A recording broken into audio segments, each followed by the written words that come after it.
Kryetari i Partisë Demokratike Sali Berisha deklaroi se nisma ligjore e paraqitur nga Partia Socialiste që ndalon pezullimin e funksioneve kushtetuese është goditja më e rëndë ndaj shtetit ligjor. Në një prononcim për mediat pas paraqitjes në SPAK në zbatim të masës detyrim paraqitje, Berisha tha se ky është akti më i rëndë dhe kriminal dhe poshtërues ndaj qytetarëve shqiptar. Kjo nismë sipas tij është mbrojtja më e fuqishme ndaj sistemit të korrupsionit që ata kanë vendosur. Sepse qytetarët duhet ta dinë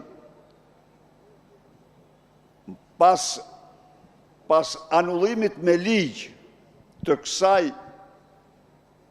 funksioni të prokurorisë speciale,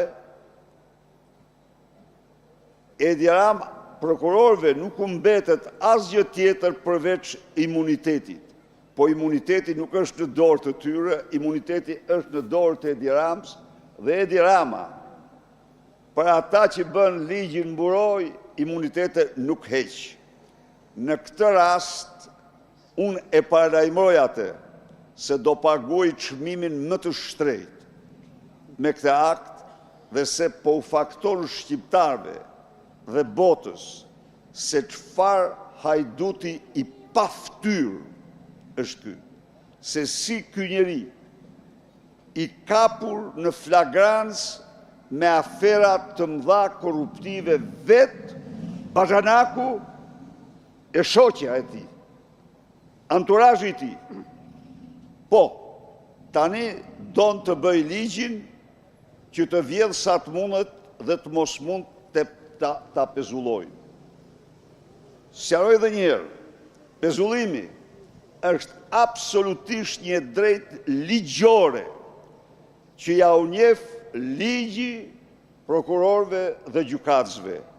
Pezullimin e ka miratuar plotësisht pas ekspertizës që i ka bërë ligjit të procedurës penale të Republikës Kosovës, Komisioni Venecias. Komisioni Venecias është shprehur se pezullimi nuk bie ndeshas me parimet e kushtetutës dhe të pushteteve. Edi Rama kërkon me çdo kusht të mbrohet nga vjedhjet që ka bën dhe do të bëj me amandamentin që dërgoj sot në parlament. Pyetjes nëse i beson të vërtet se do të rrezonin Edi Ramën përmes protestave, Berisha ju përgjigj se sipas tij të gjitha diktaturat, qofshin totalitare apo autoritare, kanë rënë vetëm përmes protestave. Ai përmendi se diktatura kishte rënë në Bangladesh, Nepal dhe Sri Lanka, si edhe në një sër vendesh të tjera. Sipas tij, diktaturat nuk rrëzoheshin me votë, por vetëm me revoltë qytetare, e cila mund të ishte e dhunshme ose e padhunshme.